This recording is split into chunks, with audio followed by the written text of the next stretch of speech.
NRS Royal TV நேயர்களுக்கு அன்பு வணக்கம். ராயல் சமையல் நிகழ்ச்சிக்கு உங்களை அன்போடு வரவேற்பது நான் உங்கள் அன்பு தோழி ரக்ஷிதா. நேயர்களே, ஒவ்வொரு வாரமும் ஒவ்வொரு பிரத்யேகமான உணவு பிரத்யேகமான உணவு வகை என்னன்னு பார்த்து சமைச்சிட்டு வரோம். அந்த வகையில் நான் இன்னைக்கு எங்கே இருக்கேன்னு தெரிஞ்சுக்கணும், ஃபெரபியில் இருக்கேன். ஃபெரபி அப்படின்னு பேர் ஒரு வித்தியாசமாக இருக்கான்னு கேட்குறீங்களா? கண்டிப்பாக இந்த விஷயத்தை நீங்கள் தெரிஞ்சுக்கிட்டே ஆகணும். என்னன்னு கேட்டிங்கன்னா, சவுகார்பேட்டில் இருக்கக்கூடிய ஃபெரபி உணவகத்தில் பார்த்தீங்கன்னா சிறந்த வெளி மாநிலம் வெளிநாட்டு உணவு வகையான சாண்ட்விச், பர்கர், இந்த மாதிரி விதவிதமான உணவு வகைகளை நமக்கு சமைச்சு காட்ட போகிறாங்க. வாங்க பார்க்கலாம்.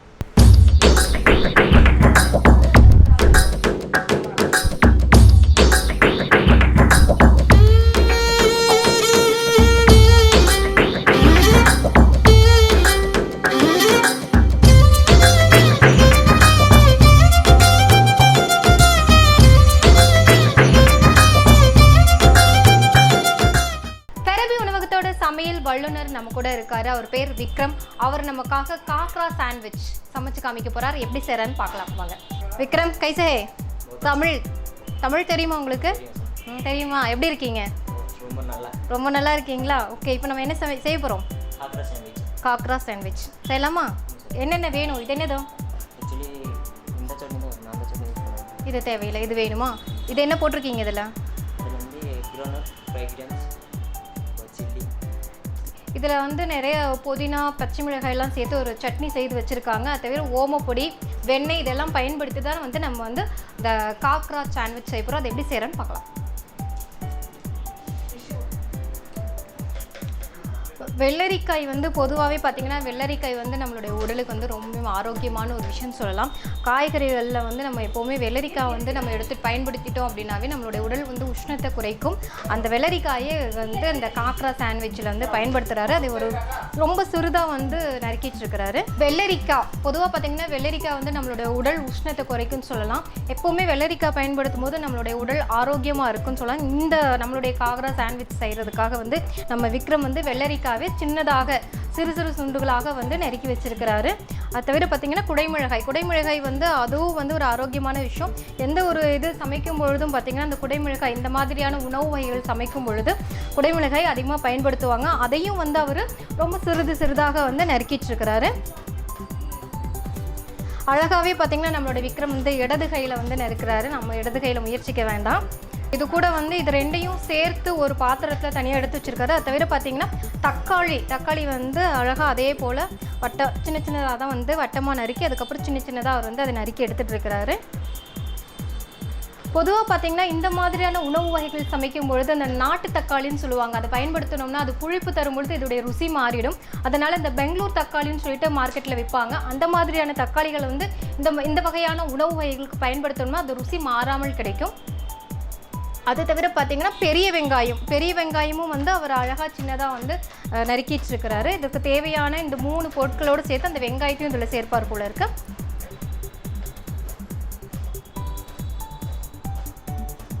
நம்ம இந்த சாண்ட்விச், பர்கர் இந்த மாதிரியான உணவு வகைகள் சாப்பிடும் பொழுது வந்து உடலுக்கு சேராது இந்த மாதிரி பல விஷயங்கள் சொல்லுவாங்க. ஆனால் ஆரோக்கியமான விஷயங்கள் வந்து நம்ம கண்டிப்பாக சாப்பிட்லாம். இது சமைக்கிறதுக்குன்னு பார்த்தீங்கன்னா இதை தயாரிக்கிறதுக்காக பார்த்தீங்கன்னா கண்டிப்பாக இதில் வந்து இந்த இஞ்சியெல்லாம் சேர்த்து ஒரு சட்னி செய்து வச்சுருக்காங்க. புதினாவும் வந்து நம்மளுக்கு ஜீரண சக்தி கொடுக்கக்கூடியது தான். இதெல்லாம் ஒரு சில கடைகளில் இருக்குதா என்னன்னு தெரியாது. இதெல்லாம் எதுவும் தெரியாமல் ஆரோக்கியம் இல்லாத கடைகளில் வந்து நம்ம சாப்பிடுவோம். ஆரோக்கியமான உணவு வகைகள் நமக்கு தேவையானது. சுகாதார முக்கியத்துவம் கொடுக்கும். நம்மளுடைய விக்ரம் கூட கிட்டத்தட்ட சுகாதார ஒரு முறையில் தான் வந்து நமக்கு இதையே செய்து காமிச்சிட்டு இருக்கிறாரு. ஜீரக பொடி கொஞ்சம் இதோட சேர்த்துருக்காரு. ஜல் ஜீரா சேர்த்துருக்காரு. அது தவிர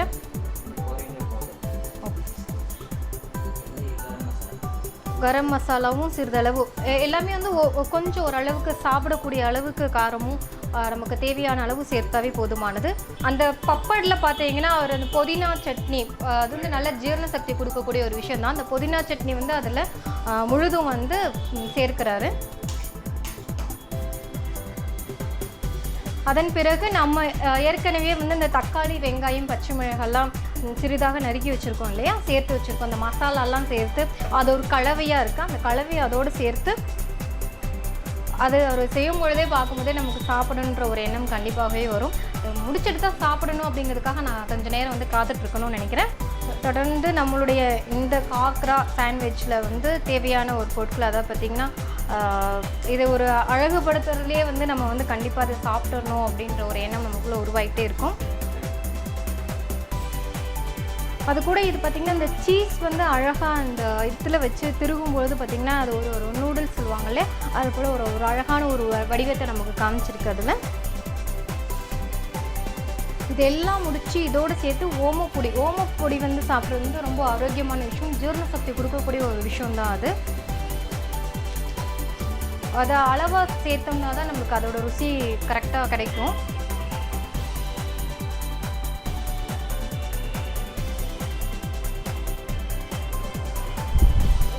நமக்கான இந்த காக்ரா சாண்ட்விச் வந்து நம்மளுடைய விக்ரம் அழகாக நமக்காக தயாரித்து கொடுத்துருக்காரு. இது ரொம்ப சுலபமான எளிமையான முறையில் உங்கள் வீட்லேயே வந்து நீங்கள் குழந்தைகளுக்கு கூட இதை வந்து நீங்கள் செஞ்சு கொடுக்கலாம். விக்ரம் எனக்காக செஞ்சு கொடுத்துருக்காங்க, சரி நமக்காக செஞ்சு கொடுத்துருக்கிற இந்த காக்ரா சாண்ட்விச் சாப்பிட்டு பார்த்துட்டு சொல்கிறேன் எப்படி இருக்குன்னு. ரொம்ப அருமையாக செஞ்சுருக்காங்க. என்னன்னு கேட்டிங்கன்னா இதில் சேர்த்துருக்கிற விஷயமே வந்து அது நம்மளுக்கு தயாரிக்கும் போது எனக்கு சாப்பிடணும் அப்படிங்கிற ஒரு எண்ணம் உருவாச்சு. ஆனால் உடனே இவ்வளோ சீக்கிரம் தயாரித்து கொடுப்பாருன்னு நான் நினைக்கல. அருமையாக இருக்குது. கண்டிப்பாக இதை நீங்கள் வீட்டில் செஞ்சு பாருங்கள். அப்படி இல்லை அப்படின்னா கண்டிப்பாக ஃபெரபியில் வந்து நீங்கள் கண்டிப்பாக ஒரு முறை நீங்கள் சாப்பிட்டீங்கன்னா தான் உங்களுக்கு இதோட ருசி தெரியும். ராயல் சமையல் நிகழ்ச்சியில் அடுத்தது ஃபராபி உணவகத்தோட சமையல் வல்லுநர் விக்ரம் நமக்காக அடுத்தது என்ன தயார் பண்ணி காமிக்க போகிறார் அப்படின்னு பார்த்தோம்னா முறுக்கை வச்சு ஒரு சாண்ட்விச் செய்ய போகிறாரு. அது எப்படின்னு பார்க்கலாம்.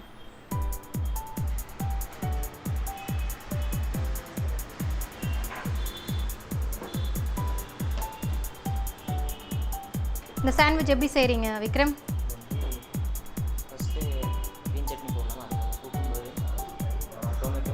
முதல்ல அந்த காக்ரா சாண்ட்விச்சுக்கு தேவையான போட்டு அதே மாதிரி போடணுமா? கட் பண்ணி போடணும் இதில். சரி, போடணும். முறுக்கு ஒரு சின்ன முறுக்கை வச்சு ஒரு சாண்ட்விச் செய்கிறாரு. இதில் எவ்வளோ முறுக்கு வைப்பீங்க ஒரு தட்டுக்கு? எவ்வளோ முறுக்கு தேவைப்படுவதுக்கு விக்ரம்? 18.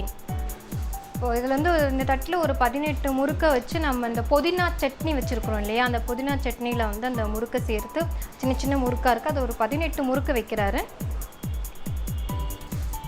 போதுமா? அதுக்குள்ளே 18 ஆயிடுச்சா? மறுபடியும் வைக்கணுமா? முதல்ல ஒரு தட்டில் வந்து ஒரு முறுக்கை வந்து ஒரு 9 வகையை வந்து அந்த சட்னியில் வந்து புதினா சட்னியில் சேர்த்து வரிசைப்படுத்தி வச்சுருக்காரு. அடுத்து வெள்ளரிக்காய் வந்து வட்டமாக வந்து நறுக்கிட்டுருக்காரு. இந்த வெள்ளரிக்காவை சிறு துண்டுகளாக அந்த முறுக்கு இருக்கு இல்லையா, அந்த சின்ன முறுக்குக்கு ஏற்றாவாறு இந்த வெள்ளரிக்காவை அவர் நறுக்கி அதில் வச்சிட்ருக்காரு. வெறுமனையே வந்து நம்ம வந்து முறுக்கு சாப்பிட்றது அப்படிங்கிறத விட இப்போது இந்த சாண்ட்விச்சில் முறுக்கு வச்சு சாப்பிடும்பொழுது அது ஒரு வித்தியாசமான ஒரு சுவையை நமக்கு கண்டிப்பாக தரும். ஆனால் இதுக்கு ரொம்ப நுணுக்கமான வேலைப்பாடுகள்லாம் செய்ய வேண்டி இருக்குன்னு நினைக்கிறேன். ஏன்னு கேட்டிங்கன்னா அந்த நறுக்கிறதே பார்த்திங்கன்னா ஒரு அழகான ஒரு வடிவமைப்பில் சிறிதாக அது ஒரே மாதிரி இருக்கணும் இல்லையா, ஒவ்வொரு இதுலேயும் வைக்கிறது ஒரே அழகாக வச்சிட்ருக்காங்க. அதோடு சேர்த்து தக்காளி பழமும் வந்து அவர் வட்டமாக அரிஞ்சிட்ருக்காரு. இது இப்படியே பெருசு அப்படியே வைக்கணுமா, இதுவும் சின்னதாக கட் பண்ணணுமா? இந்த வெள்ளரிக்காய் எப்படி நம்ம நறுக்கி வச்சுருக்கோமோ அதே வடிவத்தில் அந்த தக்காளி பழத்தையும் வந்து அவர் நறுக்கி அதன் மேல் வைக்கிறாரு.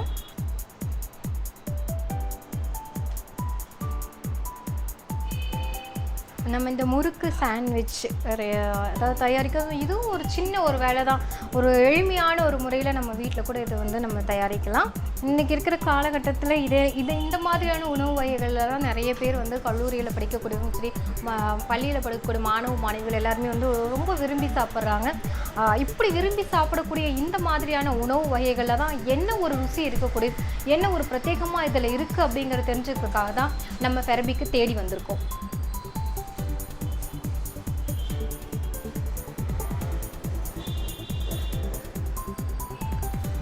இந்த வெள்ளரிக்காய் மற்றும் தக்காளி நறுக்கி வச்சோம்னா அதே வடிவத்தில் பெரிய வெங்காயமும் வந்து அவர் நறுக்கி அதன் மேலே வச்சிட்ருக்காரு.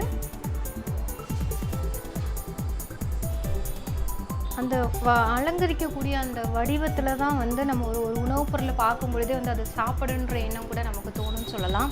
அதே மாதிரி தான் நம்ம விக்ரம் வந்து ஒவ்வொன்றையும் அதே வடிவத்தில் இந்த வெள்ளரிக்காவை எந்த அளவுக்கு ஒரு வடிவம் அமைச்சு அதை நறுக்கினாரோ அதே அளவு தான் தக்காளி பழத்தையும் சேர்த்து அதோட வெங்காயத்தையும் சேர்த்து நறுக்கி வச்சுருக்காரு. அதை தொடர்ந்து பார்த்திங்கன்னா அதுக்கு மேலே வந்து இந்த மசாலா வந்து அதுக்கு மேலே சேர்த்துட்ருக்காரு. இப்போ நீங்கள் சேர்க்கிறது வந்து இதற்கு மேலே என்ன சேர்த்துருக்கீங்க? பிளாக் சால்ட் வந்து அது மேலே தூவி விட்டுருக்காரு. ஒரு அளவுக்கு ஜீரக பொடியும் அதே மேலே சும்மா தூவினா கூட போதும், நம்ம சேர்க்கணும் அப்படிங்கிறதுக்காக இந்த ருசி கிடைக்கணுன்றதுக்காக சும்மா தூவி மட்டும்தான் விட்டுட்ருக்காரு. அடுத்து அதே போல் மல்லித்தூள்,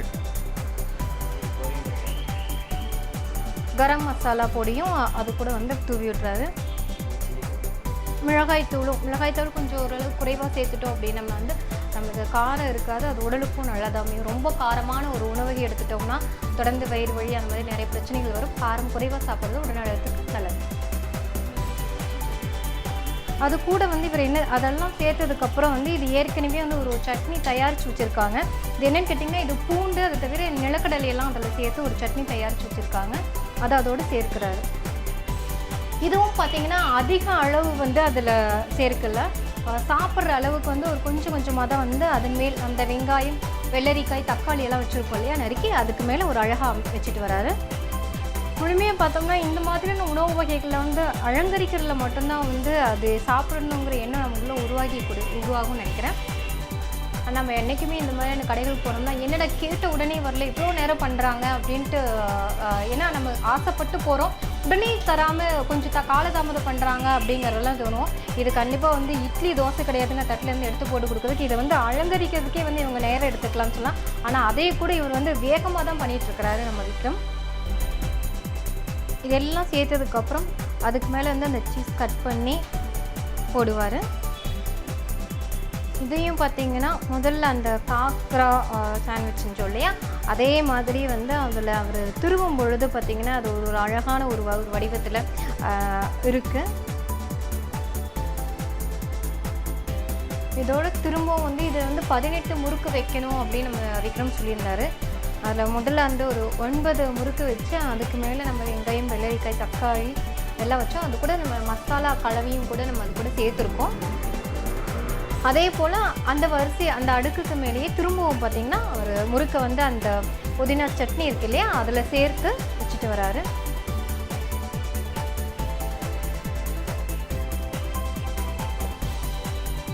ஆனால் முதல் முறை வைக்கும்போது அந்த சட்னி வந்து மேல்புறம் இருக்கிற மாதிரி வச்சுருந்தாரு. இப்போ வைக்கிறதெல்லாம் வந்து சட்னியோடு சேர்த்து அந்த முறுக்கை கவுத்து வச்சுட்டு வராரு. இதெல்லாம் வச்சதுக்கப்புறம் இந்த ஓமப்பொடி வந்து அது கூட சேர்த்து கொஞ்சம் தூவி விட்டுருக்காரு. ஓமப்பொடி நம்ம உடம்புக்கு ரொம்ப ஆரோக்கியமான விஷயம். ரெடி ஆகிடுச்சு. தயாரான இந்த முறுக்கை வச்சு ஒரு சாண்ட்விச் செஞ்சுருக்காரு. அந்த சாண்ட்விச் எப்படி இருக்குன்னு சாப்பிட்லாம். அருமையாக இருக்குது. முறுக்கை வச்சு எவ்வளவோ செய்கிறோம், வெறும் முறுக்கை சாப்பிட்றோம். ஆனால் முறுக்கை வச்சு ஒரு சாண்ட்விச் விக்ரம் செஞ்சு கொடுத்தது ரொம்ப அருமையாக இருக்குது. நம்மளுடைய NRS ராயல் டிவி ராயல் சமையல் நிகழ்ச்சியில் இப்போ என்ன தயார் பண்ண போகிறோம் அப்படின்னு பார்த்தீங்கன்னா சீஸ் மசாலா பூரி எப்படி செய்கிறதுன்னு நம்மளுடைய விக்ரம் செய்து காமிக்க போகிறார். சொல்லாமா விக்ரம்? பூரி உருளைக்கிழங்கு மசால் அது கூட வந்து நம்மளோட அந்த பூரி இருக்கு இல்லையா அதில் வந்து ஒரு சின்ன ஒரு ஹோல்ஸ் போட்டு அதில் வந்து உருளைக்கிழங்கு மசால் வைக்கிறாரு. அடுத்து வந்து பெரிய வெங்காயம் சிறிதாக நறுக்கி வச்சுருக்காரு, அதுக்கு மேலே சேர்க்கிறாரு. இந்த பூரி சாப்பிடும் போதே பார்த்திங்கன்னா அந்த வெங்காயம் அதில் இருந்தால் தான் அது ருசியை வந்து ஒரு தனித்துவமாக நமக்கு தெரியும்.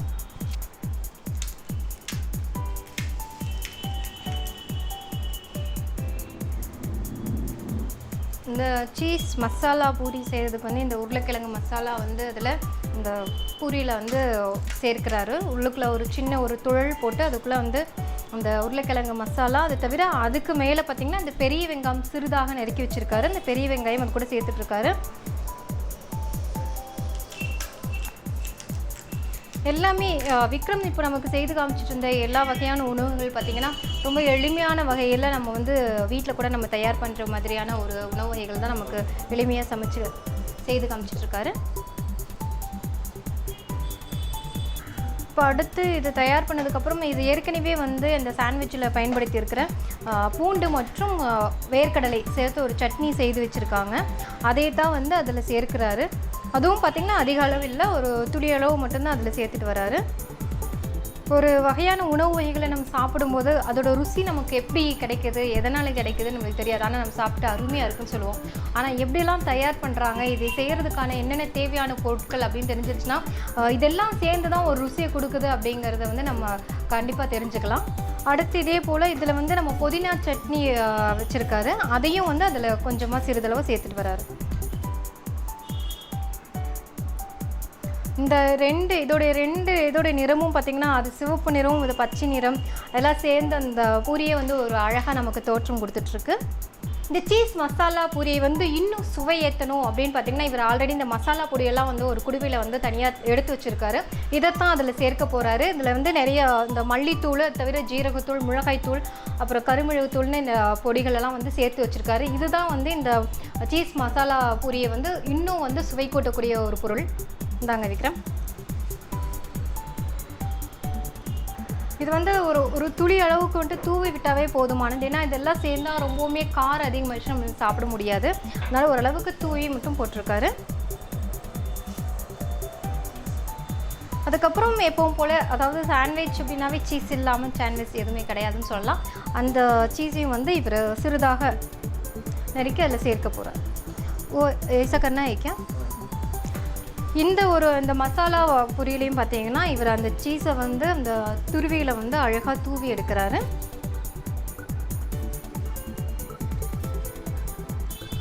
இது இந்த துருவி எடுத்ததுக்கப்புறம் பார்த்தோம்னா இது கண்டிப்பாக இது சீஸ்னு கூட சொல்ல முடியாது. அவ்வளோ அருமையாக வந்து இதில் துருவி ஒரு அழகான ஒரு வடிவத்தை இதில் கொடுத்துருக்காரு.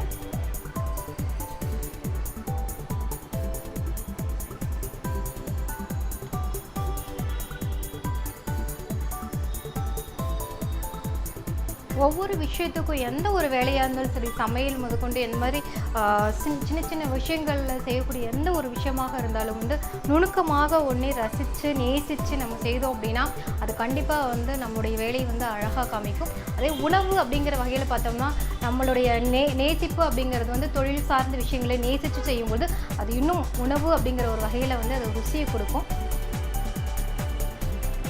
அதுக்கப்புறம் இது ஓமப்பொடி அதுக்கு மேலே சேர்க்கிறாரு.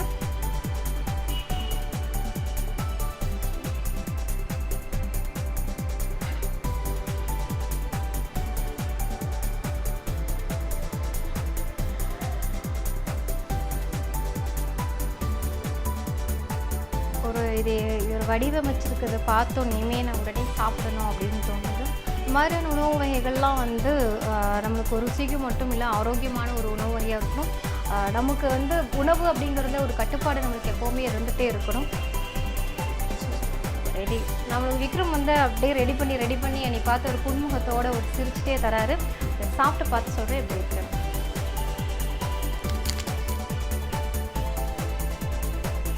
இதுக்குள்ளே சேர்த்துருக்க இந்த மசாலா தான் வந்து நம்மளுடைய இந்த ருசியை கொடுக்குதுன்னு சொல்லலாம்.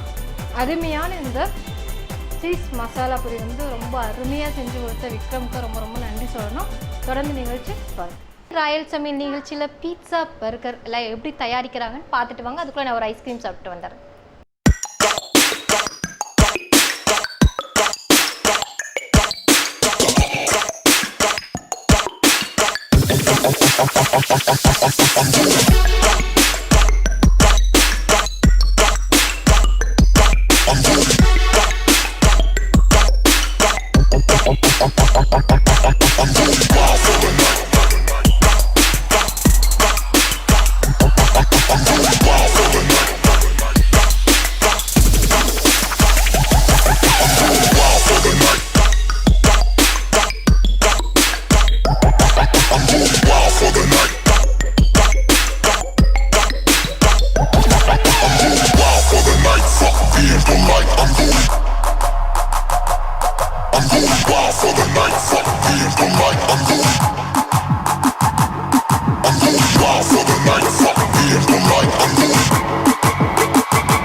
உணவகத்தின் உரிமையாளர் மாலிக் நம்ம கூட இருக்காரு. ஜே வணக்கம், எப்படி இருக்கீங்க ஜே? நல்லா இருக்கேன். இந்த ஃபெரபிக் அப்படின்றப்போ அந்த ஃபெரபிக் பேர் கேட்டோன்னே ஒரு வித்தியாசமாக இருக்கே, அது எப்படி ஒரு தேர்வு செய்தீங்க அந்த பேர்? அதுக்கு ஏதோ தனிப்பட்ட ஏதாவது அர்த்தங்கள் ஏதாச்சும் இருக்கா? மேடம், ஆக்சுவலி இந்த ஃபராபின்ற நேம் அந்த ஒரு பிராண்டாக ரெஜிஸ்டர் பண்ணியிருக்கோம். அந்த நேமுக்கு வந்து ஒரு மீனிங்ஸும் இருக்குது. ஸோ இந்த பீப்புள் மீட்டிங் ஸ்பாட், அந்த மக்கள்லாம் ஒன்று கூட இடம் அப்படின்ற மாதிரியும் சொல்லலாம். இன்னொன்று வந்து இந்த ஒரு டெக்னாலஜி டெவலப் பண்ண இந்த காலத்தில் வந்து மக்களுக்கு வந்து ஒரு புதுமையாக கொண்டு போகணும், ஒரு டிஃப்ரெண்ட்டாக ரீச் பண்ணுறதுக்காக. ஏன்னா இப்போ வந்து மக்கள் வந்து பொதுவாக வந்து எதையுமே ஒரு புதுசாக ஒரு ஸ்டைலாக வந்து பண்ணணும்னு பார்க்குறாங்க. ஸோ வந்து இது நார்மலாக செய்யக்கூடிய எல்லா வெளி மாநிலங்களில் பண்ணக்கூடிய இந்த உணவை வந்து நாங்கள் வந்து ஒரு ஹைஜீனிக்காக ஒரு ஸ்டைலாக கொண்டு போகிறோம். அதே மாதிரி ஒரு ஸ்டாண்டர்டாக எங்களுடைய டேஸ்ட் வந்து எப்போவுமே வந்து ஸ்டாண்டர்டாக இருக்கிற மாதிரி கொண்டு போயிட்டு. அப்படின்னா நிறைய வித்தியாசமான உணவு வகைகள்லாம் உங்கள் கடையில் இருக்கும்னு நினைக்கிறேன். உங்கள் கடைக்கு வரக்கூடிய வாடிக்கையாளர் எதையும் ரொம்ப விரும்பி கேட்பாங்க? எங்களுடைய ஸ்பெஷல் அப்படின்னு சொன்னால் காக்ரா, சீஸ் மசாலா பூரி, இந்த மாதிரி நாங்களோட ஸ்பெஷலாக கொடுக்குற ஐட்டம்ஸு. அப்புறம் கிரில் சாண்ட்விச் எங்களுடைய டேஸ்ட் இருக்கும். பொதுவாக வந்து எங்களுடைய ஐட்டம்ஸ் வந்து மற்ற இடத்துல செய்கிறத விட வந்து ஒரு டிஃப்ரெண்ட்டாக வந்து டேஸ்ட் இருக்கும். எங்களுடைய ஸ்டைலு வந்து ஒரு டிஃப்ரெண்ட் ஸ்டைல். இந்த கடை வந்து இதுக்கு யாராவது பார்ட்னர் யாரும் இருக்காங்களா, இல்லை நீங்கள் மட்டும்? ஆமாம், நாங்கள் 2 பேர் பார்ட்னர்ஸ் இருக்கிறோம். நீங்கள் எப்படி நண்பர்களா இல்லை சகோதரர்களா? நாங்கள் ஆக்சுவலி ஃப்ரெண்ட்ஸ், சைல்ட்லேருந்து ஃப்ரெண்ட்ஸ். ஆல்மோஸ்ட் ஒரு 15-20 இயர்ஸில் வந்து எங்களோட ஃப்ரெண்ட்ஷிப் இருந்தது. ஸோ 2 பேரும் ஃபாரினில் இருந்தோம். ஃபாரின் இந்தியா செட்டில் ஆக வரும்பொழுது எங்களுடைய வந்து அந்த ஸ்டைலில் தான் சொன்ன மாதிரி வந்து டிஃப்ரெண்ட் பண்ணலாம் அப்படின்ற மாதிரி கொண்டு வந்துடும். உங்கள் 2 பேர்த்தோட சிந்தனைக்கு தகுந்த மாதிரி இந்த கடையில் வந்து உணவு வகைகள்லாம் நிறைய அமைச்சிருக்கேன். ஆமாம், 2 பேருமே நாங்கள் வந்து பிளான் பண்ணி எதையுமே வந்து டிசைட் பண்ணி தான் பண்ணுவோம். இந்த கடையில் வந்து வாடிக்கையாளர்கள் கேட்டு நீங்கள் சமைச்சு கொடுக்குற உணவு வகைகளை தவிர உங்களுக்கும் சரி உங்கள் நண்பர் அவருக்கும் வந்து ரொம்ப பிடித்த ஒரு உணவு வகை அப்படின்னா எதை நீங்கள் சொல்லுவீங்க? கிரில் அண்ட் காக்கரா ரெண்டுமே சொல்லுவீங்க. கண்டிப்பாக அதையும் நம்ம வந்து இன்றைக்கி சமைச்சு இந்த ராயல் சமையல் நிகழ்ச்சியில் வந்து கண்டிப்பாக நேரில் எல்லாருமே நம்மளுடைய மாலிக் சாருக்கு மட்டும் இல்லை, நானும் அதை சமைச்சு பார்த்துட்டு சொல்ல போகிறேன். கண்டிப்பாக இந்த கடையில் வந்து நீங்கள் அதை விரும்பி கேட்டு சாப்பிடுவீங்கன்னு நினைக்கிறேன். தொடர்ந்து நம்ம இந்த நிகழ்ச்சியில் நம்ம பேசிகிட்டு இருக்கிறோம். அதாவது எங்களோட ராயல் சமையல் நிகழ்ச்சியில் உங்களோட கடையிலோட ஒரு பிரத்யேகமான உணவு வகை என்ன அப்படிங்கிறத சொல்லியிருக்கீங்க. இந்த உணவு வகை வந்து இப்போ வெளியில் பார்த்திங்கன்னா நிறைய சுகாதாரம் இல்லாத முறையில் நிறைய கிடச்சிட்ருக்கு. அதாவது இந்த மாதிரியான உணவு வகைகள்லாம் சாப்பிடும் பொழுது வந்து வயிற்றுக்கு சேராமல் இந்த மாதிரிலாம் ஆகுது அப்படிங்கிறாங்க. நீங்கள் வந்து எந்த அளவுக்கு ஒரு சுகாதாரமாக இதை வந்து நீங்கள் பண்ணுறீங்க அப்படிங்கிற ஒரு தெரிஞ்சுக்கணும் அப்படின்னு நான் விருப்பப்படுறேன். உங்களுக்கு வந்து ட்ரையல் காமிப்பாங்க, ஆக்சுவலாக ட்ரையல் காமிச்சு கொடுக்குறேன். எப்பொழுதுமே அந்த ஹைஜீனிக் அதனோட ரொம்ப அதில் கான்சன்ட்ரேஷனை வந்து எப்போவுமே பண்ணிகிட்டே இருப்போம். அதே மாதிரி வந்து இந்த டேஸ்ட், அந்த 2 விஷயம் வந்து நாங்கள் வந்து எப்பொழுதுமே பண்ணிகிட்ருக்கோம். ஸோ அதனால தான் வந்து எங்களுடைய வரக்கூடிய அந்த கஸ்டமர்ஸுக்கு வந்து சப்போஸ் ஏதாவது ஹைஜீனிக்ஸில் ஏதாவது குறைபாடு இருந்துச்சு, இல்லை வந்து இந்த டேஸ்ட் ஏதாவது குறைபாடு இருந்துச்சு அப்படின்னு சொன்னால் வந்து ரிப்ளேஸ்மெண்ட்டை வந்து பண்ணி கொடுத்துருக்கோம். நீங்கள் எப்படி டோர் டெலிவரியும் பண்ணிகிட்ருக்கீங்களா? மேடம், சரௌண்டிங் ஏரியாஸில் வந்து நாங்கள் டோர் டெலிவரி பண்ணிகிட்ருக்கோம். அதாவது இந்த மாதிரியான உணவு வகைகள் சாப்பிடும்பொழுது பார்த்திங்கன்னா பெரிய பெரிய மாலில் ஒவ்வொரு கடைகளில் போகுது அதிகமாக செலவாகும் அப்படிங்கிற ஒரு இது இருக்குது, எல்லாத்துக்குமே இருக்குது. ஒரு மேல்தட்ட மக்கள் மட்டும்தான் வந்து இந்த மாதிரியான உணவு வகைகள்லாம் சாப்பிட முடியும். கீழ்த்தட்ட மக்கள்லாம் அதை பார்வைக்கு ஏன்னா திரைப்படங்கள் கூட அந்த மாதிரிலாம் வந்திருக்கு இல்லையா, அதை வந்து பார்க்க மட்டும்தான் முடியும், நம்ம வந்து அந்த உணவை சாப்பிட முடியாது அப்படிங்கிற அளவுக்கு இருக்காங்க. உங்களுடைய கடையில் எந்த மாதிரி வந்து விலை குறைவாக பண்ணிட்டு இருக்கீங்களா எதுவும் தெரிஞ்சுக்கணும்? ஆமாம் மேடம், அதுதான் ஆக்சுவலி மக்கள்கிட்ட உள்ள பொதுவான ஒரு தாழ்வான ஒரு எண்ணம். அது ஆக்சுவலி பொதுவாக வந்து எங்களுடைய ரேட்டை பொறுத்த வரைக்கும் மற்றதை கம்பேர் பண்ணும்போது அதே ரொம்ப லோ ரேட்டில் ரெஸ்ட் ரேட்டில் நாங்கள் வந்து வச்சுருக்கோம், கம்மியான ரேட்டில் தான் வச்சுருக்கிறோம். ஏன்னா வந்து middle class family, low class family எல்லாருமே இந்த இதை வந்து ஒரு அனுபவிக்கணும் அப்படின்ற ஒரு எண்ணத்தில் வந்து நாங்கள் இந்த மாதிரி ரேட்டை வந்து நார்மலான ரேட்டே வந்து வச்சு வந்து இது பண்ணிட்டோம். இங்கே சமைக்கக்கூடிய சமையல் வல்லுநர் இருப்பாங்க இல்லையா, ரெடி பண்ணுறவங்க, அவங்க எப்படி வெளி மாநிலத்தில் சார்ந்தவங்களா, இதே துறை வந்து படிச்சிருக்காங்களா இந்த மாதிரி? ஆமாம், வெளி மாநிலத்தை சேர்ந்தவங்க. அவங்க எல்லாமே வந்து அந்த ப்ரிப்பரேஷனை வந்து ட்ரைன்டு பீப்புள்ஸ், அவங்க எல்லாமே மாஸ்டர்ஸ் வந்து அவங்களுடைய அகாமடேஷன் எல்லாமே நாங்கள் வந்து கொடுத்து வந்து அவங்களுக்கு வந்து நல்ல முறையில் நாங்கள் வந்து வச்சுருக்கோம். உங்களுடைய கடைகளுக்கு வந்து இது ஒரு கிளையாக இருக்கா, இன்னொரு கிளை இருக்குதா? நாங்கள் 2 பிரான்ச் மேடம். வந்து சவுகார்பேட்டில் ஃபஸ்ட்டு ஆரம்பித்தோம், அது ஆல்மோஸ்ட் 1 இயர் ஆகிடுச்சு. இப்போ அந்த நெக்ஸ்ட் மூவ்மெண்ட்டில் வந்து இப்போ வந்து இந்த ப்ராட்வேயில் வந்து இப்போ நாங்கள் ஆரம்பிச்சிருக்கீங்க.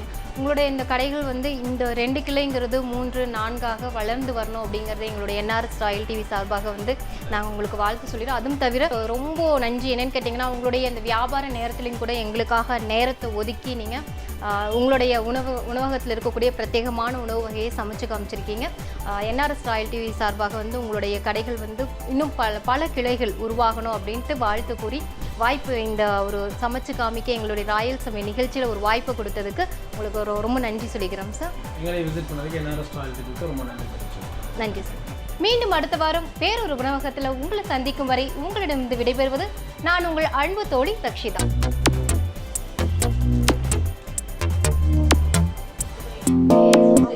பாட்டுக்கு போயிட்டே இருக்கேன். சரி ரிப்பீட். சிவராமகிருஷ்ணா ரிப்பீட்லேருந்து போகலாம். இவ்வளோதானா? சாப்பிட்ணுமா? ஆ ஒரு பீஸ் ஃபுல்லாக சொல்லணுமா? இப்போ சின்னதாக எடுத்துக்குவோம். வாய் திறக்க மாட்டேன் நான் கேமராவில். ஒன்று சாப்பிட்டுனே மேடம். பரவாயில்ல, அதையவே எடுத்துட்டு சாப்பிட்றேன். இந்த போறப்பு தான் நல்லா ருசிச்சு சாப்பிட கிடைச்சது. ஆஹா ஆஹா